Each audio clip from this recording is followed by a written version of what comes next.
वह मेरा फेवरेट भाई था और उसी ने मेरे साथ ऐसा कर दिया, रेप पीड़िता ने बताया। बीती जब मैं 14 साल की थी तो मेरे किराएदार ने मुझसे बलात्कार किया। वह मेरा फेवरेट भाई था और मुझे उससे बात करना अच्छा लगता था। मेरी माँ ने मुझे कई बार इसके लिए सचेत किया, लेकिन मुझे लगता था कि वो ऐसे ही बोल रही हैं। मैं जानती हूँ कि मुझे उनकी बात सुननी चाहिए थी।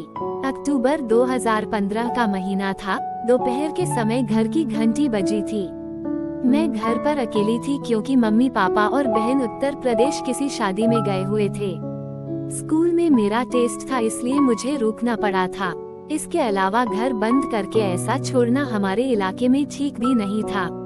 मुझे आज भी अच्छे से याद है कि वो किस तरह से दरवाजे पर खड़ा होकर मुस्कुरा रहा था। उसने मुझे एक कप चाय बनाने को बोला। जब मैं किचन में जाने लगी तो उसने तुरंत दरवाजा लॉक कर दिया। इसके बाद उसने मेरा हाथ पकड़ लिया और कहा, मैं अब ज्यादा इंतजार नहीं कर सकता है, मैं तुमसे प्यार करता हूँ। उसने कहा, मैं तुमसे शादी करना चाहता हूँ। मैं पूरी तरह से सन हो गई थी। मुझे याद कि मैं तो उसे बड़ा भाई समझती थी, लेकिन मैं कुछ कहती उससे पहले ही उसने मुझे कसकर पकड़ लिया। मैं उससे छोड़ने की भीख मांगती रही, लेकिन उसने एक न मानी और मेरा रेप कर दिया। मैंने उसे कभी ऐसा नहीं देखा था। उस समय लगा कि उसके अंदर कोई और आ गया है। मैंने उसका विरोध किया तो उसने मुझे 2 थप्पड़ मारे और वीडियो बनाकर उसे वायरल करने की धमकी देने लगा। उस दिन मेरी जिंदगी पूरी तरह से बदल गई। मैं बहुत ही चचला लड़की थी, लेकिन इस घटना के बाद मैं पूरी तरह से शांत हो गई। मुझे तो ये भी नहीं पता था कि ये तो बस शुरुआत है। इस बारे में मैंने किसी को नहीं बताया, अपने परिवार वालों को भी नहीं, जो 2 दिन बाद शादी से वापस आ गए थे।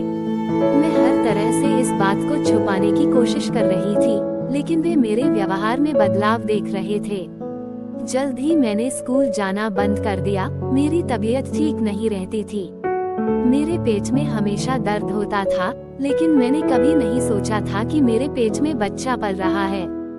जून 2016 की एक रात को लगभग 2 बजे मेरे पेट में बहुत दर्द शुरू हो गया और मैं उठकर बैठ गई। मेरी माँ ने पापा से मुझे तुरंत हॉस्पिटल ले जाने को कहा।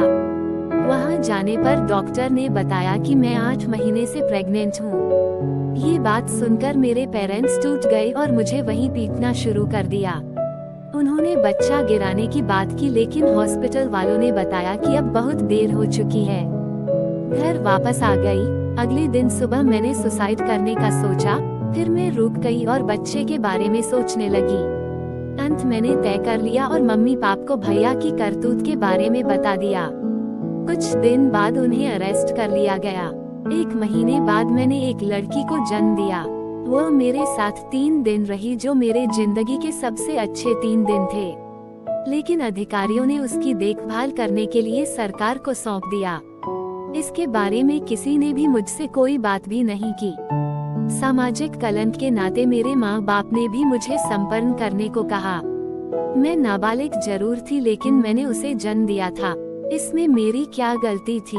वह बिना माँ के कैसे रहेगी? जिसने मेरी जिंदगी तबाह की, उसे बस 10 साल की जेल और 20,000 रुपए जुर्माना लगाया गया। अभी मुश्किलें कम नहीं हुई थी कि माँ बाप ने मुझे अपनी बहन से दूर रहने को कह दिया। उनका कहना था कि मैंने उन्हें शर्मिंदा किया है। ये कहानी उस लड़की की है जिसका रेप हुआ। बच्चे से अलग कर दिया गया। माँ बाप ने भी दूरी बना ली। इसके बाद यह लड़की एक गैर सरकारी संगठन के साथ काम करती है। यह कभी दोबारा स्कूल नहीं जा पाई। उसके बच्चे को एक परिवार ने अपना लिया था। दोस्तों नमस्कार दोस्तों, अगर ये कहानी अच्छी लगी हो तो चैनल को जरूर सब्सक्राइब करें। आप सभी के एक सब्सक्राइब करने से किसी गरीब की जिंदगी बदल सकती है।